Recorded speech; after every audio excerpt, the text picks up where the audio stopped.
Okay, next story I want to hit was Trump's, he's actually, for all of this attack on him, this endless impeachment effort which has been going on before he even took office, he's kind of on, Trump is a just relentless leader. President Trump, he knows why he ran. He knows what he told people he stands for. He knows what he said he believes in. And he's just doing his agenda, regardless of the fact that the Democrats are trying to take him out. And most Republicans in Washington are doing very little to help him, which is simply unbelievable and unforgivable. But two things on this. Trump is leading on, doing his thing.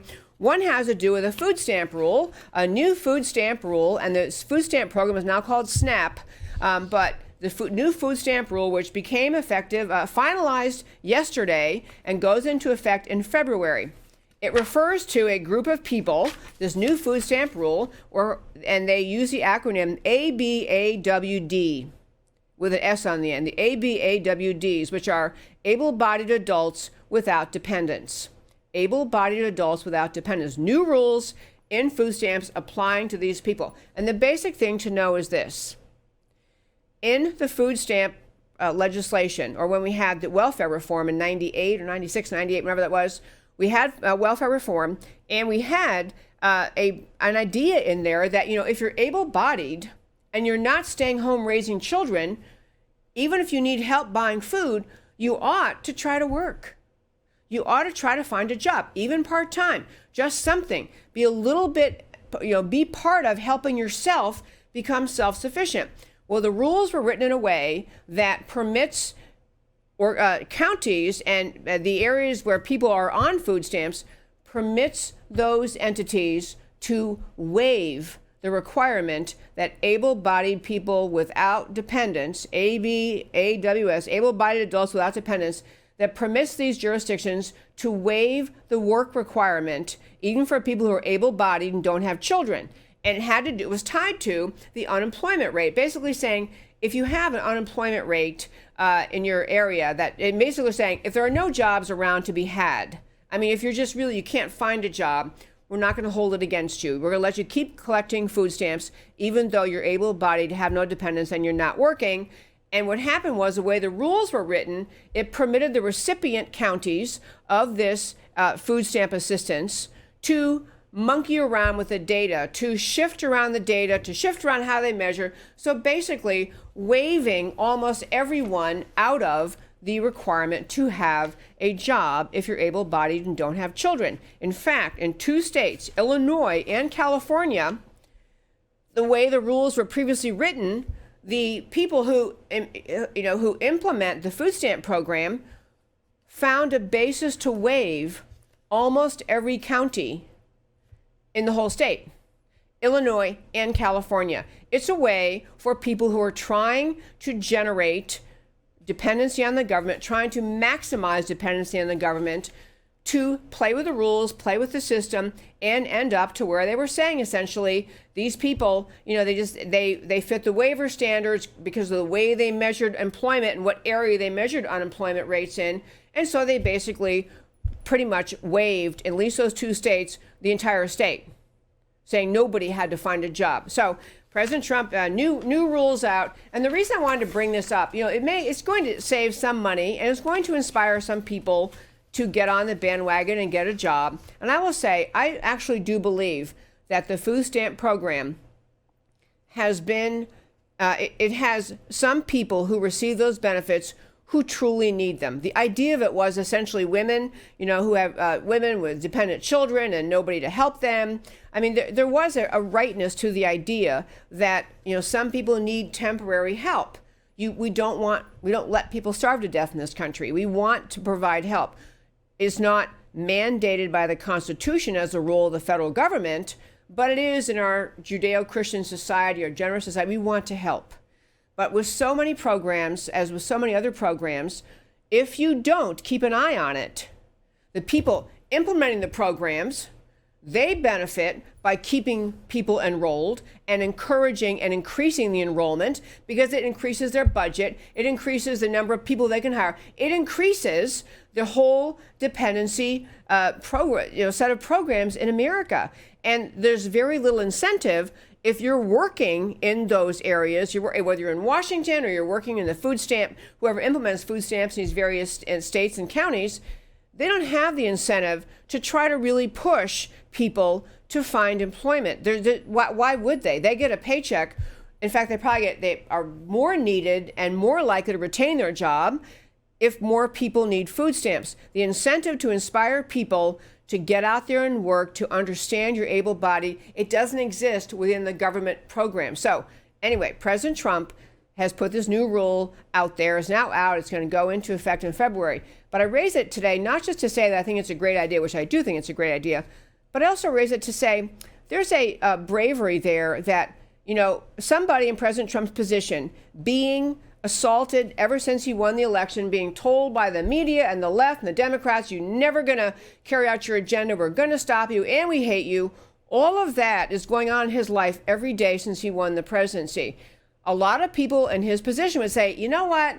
Maybe if I kind of tiptoe back, maybe if I just, I can do some of my ideas I said I was going to do, but I can't do all of them. And I don't want to do things that are going to give me bad press. I don't want to do things that will give me people new reasons to attack me. He doesn't seem to be persuaded by that at all. He runs on, he does the things he ran on, which included streamlining government, included draining the swamp. This is a swamp draining measure, by the way. This kind of measure cutting back on the food stamp program and inspiring people to work, cuts back on the money, cuts back on the people working in the system, trying to encourage more people to get enrolled. It's a great swamp drainer. Second swamp drainer got hit really quickly today is President Trump issued an executive order in September, and it basically said this related to refugee resettlement. And I can't tell you what an important story this is. In fact, I'm thinking this coming Deep Dive Monday. I always do a deep dive on one topic on Monday, or often I do. I want to deep dive and try to explain the refugee resettlement programs a little better than I have in the past. I've talked about them over the 5 or 6 years the show has been on, but I want to explain something.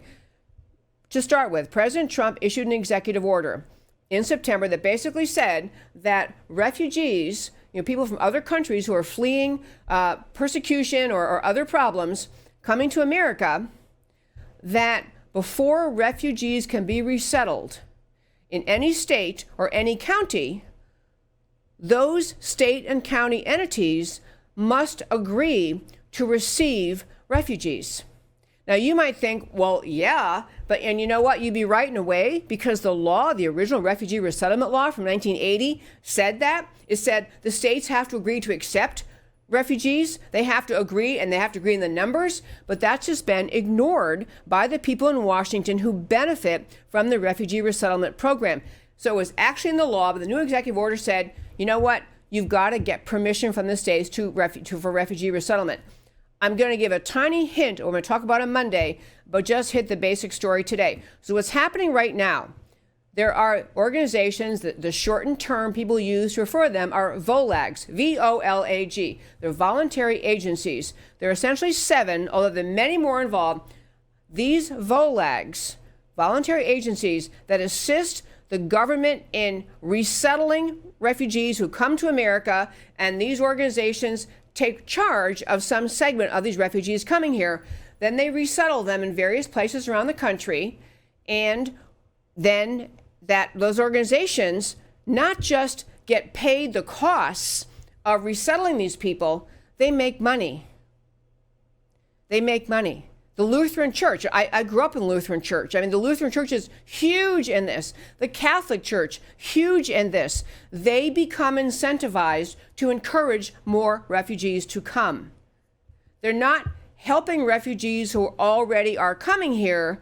They are part of the advocacy in Washington to bring more refugees here. They're advocating in Washington to bring refugees here, and they make money because the refugees come. They're advocating to take more tax dollars from American citizens in the form of refugee resettlement dollars. So now these VOLAGs are on high alert. They are going wild, contacting governors in every state, other officials, mayors of cities, trying to say, hey, come on, get on board with us, sign on, agree you want more refugees. You'd love to have more refugees, because they realize their gig is up if numerous states say, you know what, we're done with refugee resettlement for a while. Now that we finally can enforce our right under federal law to say no, we're done for a while. So there's a heavy lobbying campaign going on by these VOLAGs in states all over the country, including Texas, where we have the unimpressive record. Texas brings the most refugees, has the most refugees of any state in the country. And so, you might be listening to this and thinking, well, isn't it nice we're trying to help refugees? What could be wrong with that? And this is what I want to tease about Monday. Refugee resettlement is not just about helping people who are in need. Refugee resettlement is heavily interlaced, interwoven with a series of truly radical left-wing organizations that fund and encourage refugee resettlement to America. They want more refugee resettlement to America. It's not out of being nice. It's not out of being generous. It's entirely about the idea, for the same reason they encourage abandoning the border, bringing more caravans over from the southern border, bringing more people here and letting them come in, abandoning border security. It's the same idea.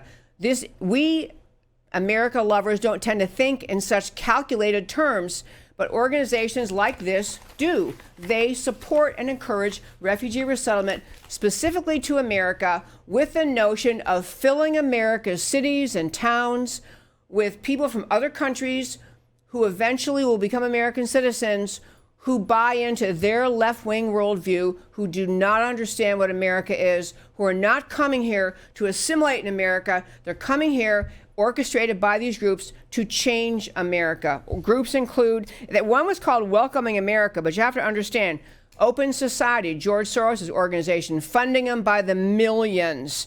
Unbounded Philanthropy, Kellogg, Kaplan, a whole bunch of them. Carnegie, all of these left-wing entities are funding and encouraging the idea of bringing refugees to America. All the VOLAGs make money off of it. And I am not saying, and all that I'm saying here, I'm not saying we shouldn't have any refugees. Of course, I'm not saying that. But our refugee policy should be based on the consideration of the communities and states where the people be resettled. We need to eliminate that middle player, get rid of the VOLAGs that are motivated by making money because they go to Washington, they advocate, they lobby for more refugees, and then we bring more refugees here, which they make money on resettling. And it is actually keeping their coffers full. Their incentive is not to think what's good for America. Those VOLAGs, they're not thinking what's good for America. They're thinking, how can we make more money by bringing more refugees here? This is a much more complex issue than even what I've mentioned. There's all these interlaced entities involved in it. Vital to understand.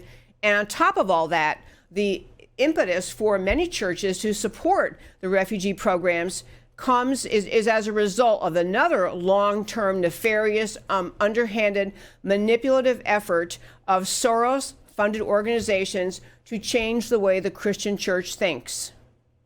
To change the way the Christian church thinks in terms of America preserving America couldn't possibly matter, that the bringing more refugees to America, regardless of their background, regardless of their the reasons they're coming here, regardless of whether they needed to flee their home country. There's a very conscious effort on the part of Soros-affiliated people. In fact, Soros's team calls it rent and evangelical, a very conscious effort to manipulate the thought of leaders of the Christian church in America, Christian churches of America, to think about immigration and refugee resettlement as a Christian duty when it is contorted with or mixed in with their left-wing agenda, which is to use the refugee resettlement programs to undermine the American culture and fabric and ultimately the country.